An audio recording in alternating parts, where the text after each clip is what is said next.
আচ্ছা, রিফ্র্যাকশন মানে প্রতিসরণ একটা খুব ইন্টারেস্টিং ফেনোমেনালি দেখাচ্ছে। এটা আমরা প্রত্যেকেই করতে পারি বাড়িতে এবং বেশ মজাদার আর কি।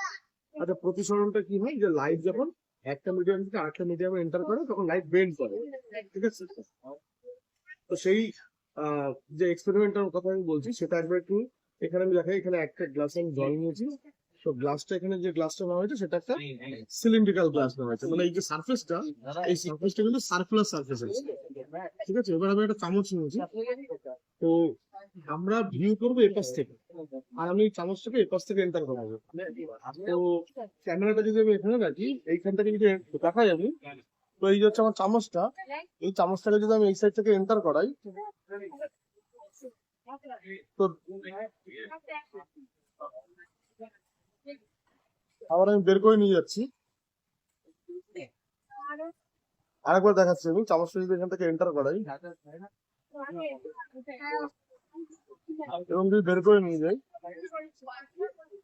তো দেখা যাচ্ছে আমি যখন চামচটা, যখন আমি এই পাশ থেকে যখন এন্টার করাচ্ছি, ওপাশ থেকে দেখা যাচ্ছে যে চামচটা এদিক থেকে ঢুকছে, মানে আমি এন্টার করাচ্ছি এদিক থেকে কিন্তু চামচটা ঢুকছে এদিক থেকে। এখন এই জিনিসটা কেন হয়? এই আমরা এই জিনিসটা অনেকে দেখেছি অনেক জায়গায়, শর্টে বা থেকে এক্সপ্লেনেশনটা কেউ ঠিক দেয় না, কেউ বলে না কি এক্সপ্লেনেশন। তো ব্যাপারটা যে পুরো খেলাটাই রয়েছে এই সিলিন্ড্রিক্যাল এই গ্লাসটার জন্য আর কি, মানে এই সার্কুলার যে সারফেসটা, এই সারফেসটার জন্য।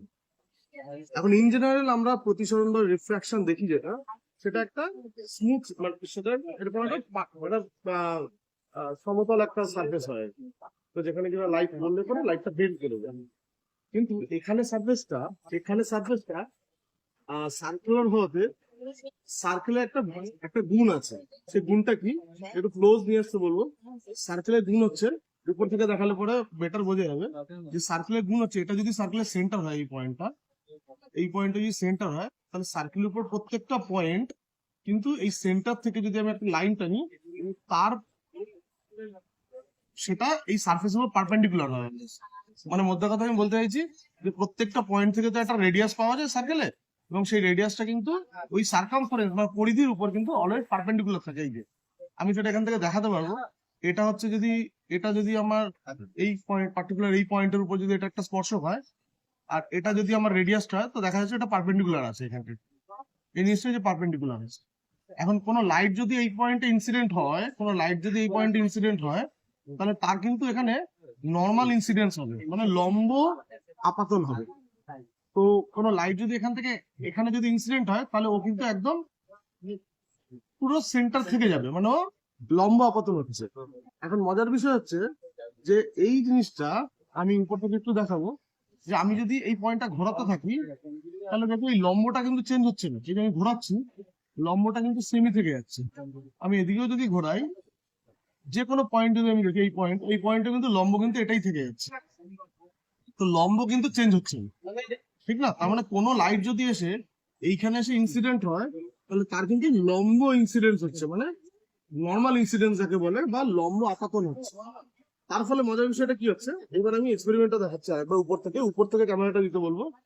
যে আমি ধরো যখন এখান থেকে চামচটা এন্টার করাচ্ছি, এই চামচ থেকে লাইটটা এইভাবে পড়ছে এখানে, এবং এই লাইটটা যখন পড়ছে, এটা তখন এই সারফেসের জন্য এখানে লম্ব আপাতন হচ্ছে, এবং এই লাইটটা সোজা এর মধ্যে থেকে ঢুকে যাচ্ছে।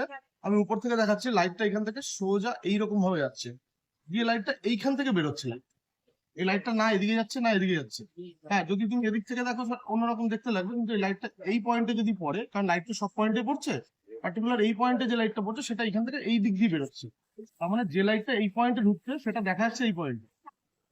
এবার আমি যদি চামচটাকে এখানে নিয়ে আসি, তার মানে যে লাইটটা এই পয়েন্টে পড়ছে সেটা কিন্তু বেরোবে এখান থেকে। তার মানে ইনিশিয়াল পয়েন্ট এখান থেকে এদিকে যাচ্ছে, অথচ আমি মুভ করাচ্ছি এই দিক থেকে এই দিকে। তার মানে আমি এদিক থেকে এদিকে মুভ করালে ইমেজটা এদিক থেকে এদিকে মুভ করবে আর কি। তাহলে ওপাশ থেকে যে দেখবে, সে দেখবে চামচটা এদিক থেকে শুরু হয়ে ওদিকে যাচ্ছে, কিন্তু আমি অ্যাকচুয়ালি করছি এটা এদিক থেকে এদিকে নিয়ে যাচ্ছি। তাহলে এই কারণটা হচ্ছে যে এইখান থেকে লাইটটা এর মধ্যে থেকে প্রতিষ্ঠিত হয়ে এইখান থেকে বেরোচ্ছে, নাকি সোজা যাচ্ছে। যেহেতু লাইটটা লম্ব আপাতন হচ্ছে, সেই লম্ব আপাতন ও সেন্টার দিয়ে সোজা বেরিয়ে যাচ্ছে, তাই এইখানকার ইমেজ এই পাশ থেকে দেখা যাচ্ছে। এবার আমি লাইট যত ঢোকাচ্ছি, ইমেজটা এদিক থেকে এদিকে হচ্ছে, এই কারণে উল্টো এফেক্টটা দেখতে পাওয়া যায়। তোমরা অবশ্যই এটা বাড়িতে ট্রাই করো, ট্রাই করলে পরে আরো মজা লাগবে। এবং বাচ্চা যারা রয়েছে তাদেরকে সায়েন্সের প্রতি আরো বেশি আগ্রহ আনার জন্য এই জিনিসগুলো গার্জিয়ানরা বাড়িতে স্টুডেন্টদের দেখাতে পারে। Thank you.